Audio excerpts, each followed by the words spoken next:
வணக்கம் மக்களே.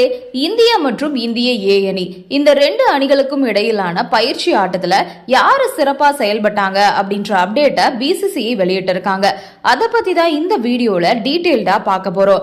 ஜூன் 20 முதல் இந்திய இங்கிலாந்து இடையில 5 போட்டிகள் கொண்ட டெஸ்ட் தொடர் துவங்க இருக்கக்கூடிய நிலையில அதுக்கு முன்னாடி பெக்கின்கம் மைதானத்துல இந்தியா மற்றும் இந்திய ஏ அணி இடையில பயிற்சி போட்டி நடந்து வருது. இந்த பயிற்சி டெஸ்ட் மிக முக்கியமானதா மாறி இருக்குது. காரணம், ரோஹித் சர்மா, விராட் கோலி, அஜய்கே ரஹானே, புஜாரா போன்றவர்கள் இல்லாத இளம் இந்திய அணி இங்கிலாந்துல விளையாட இருக்காங்க. இது புது பேட்டிங் வரிசையை கட்டமைக்க இந்த பயிற்சி டெஸ்ட் தான் பயன்படுத்த இருக்காங்களாமா. இதுல சிறப்பா விளையாடுறவங்களுக்கு இங்கிலாந்துக்கு எதிரான முதல் டெஸ்டுக்கான பிளேயிங் 11ல இடம் கிடைக்கும். இதனால இந்திய மற்றும் இந்திய ஏ இடையிலான போட்டி பெரிய எதிர்பார்ப்பை ஏற்படுத்தியிருக்கு. பிச்சை முழுக்க பவுலர்களுக்கு சாதகமா வடிவமைச்சிருக்காங்களாம் பிசிசிஐ.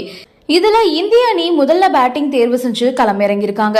ஓபனர்கள் KL ராகுல் மற்றும் SSV ஜெய்ஷ்வால் 2 பேர் ஓபனர்களா களமிறங்கியிருக்காங்க. ஜெய்ஷ்வால் சமீபத்துல இங்கிலாந்து ஏ அணிக்கு எதிராக சிறப்பா செயல்படல. இதனால இந்திய ஏ அணிக்கு எதிராக பயிற்சி டெஸ்ட்ல அபாரமா செயல்பட வேண்டிய கட்டாயத்துல ஜெய்ஷ்வால் இருந்தாரு.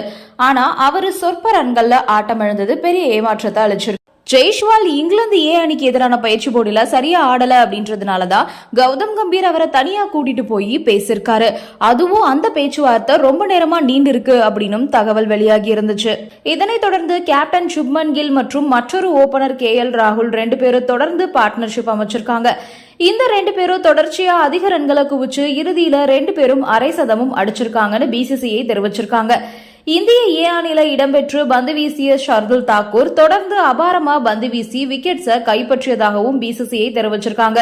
இதன் மூலமா இங்கிலாந்துக்கு எதிரான முதல் டெஸ்ட்ல ஷர்துல் தாக்கூருக்கு பிளேயிங் 11ல இடம் கிடைக்கும் அப்படின்னு கருதப்படுது. ஏற்கனவே நிதிஷ் ரெட்டி இருக்காரு. 2 பேரும் இங்கிலாந்து ஏ அணிக்கு எதிரான டெஸ்ட்ல சிறப்பா செயல்பட்டிருக்காங்க. இதனால இந்த இருவருக்குமே இந்திய அணியோட பிளேயிங் 11ல வாய்ப்பு கிடைக்கும் அப்படின்னு கருதப்படுது. முதல் டெஸ்டுக்கான பிட்ச் வேகத்துக்கு சாதகமா இருக்கும் அப்படின்றதுனால ஸ்பின்னர் குல்தீப் யாதவ் நீக்கிட்டு ரவீந்திர ஜடேஜாவோட மட்டுமே இந்தியா விளையாடுவாங்க அப்படின்னு கருதப்படுது. இதன் மூலமா இந்திய அணியில 8வது இடம் வரைக்குமே முழுநேர பேட்டர்கள் ஆடுவது மாதிரி இருக்கும். பும்ரா, ஹர்ஷ்தீப் சிங், சிராஜ் ஆகியோர் மட்டுமே பவுலர்களா இருப்பாங்க. இதுல பும்ரா கடைசியா இங்கிலாந்து மண்டல நடைபெற்ற டெஸ்ட்ல ஷமியோட இணைஞ்சு பெரிய பார்ட்னர்ஷிப் அமைச்ச அனுபவம் இருக்கு. ஹர்ஷ்தீப் சிங், சிராஜால ஓரளவுக்கு பேட்டிங் ஆட முடியும். இது இந்திய அணிக்கு நல்ல விஷயமா பார்க்கப்படுது.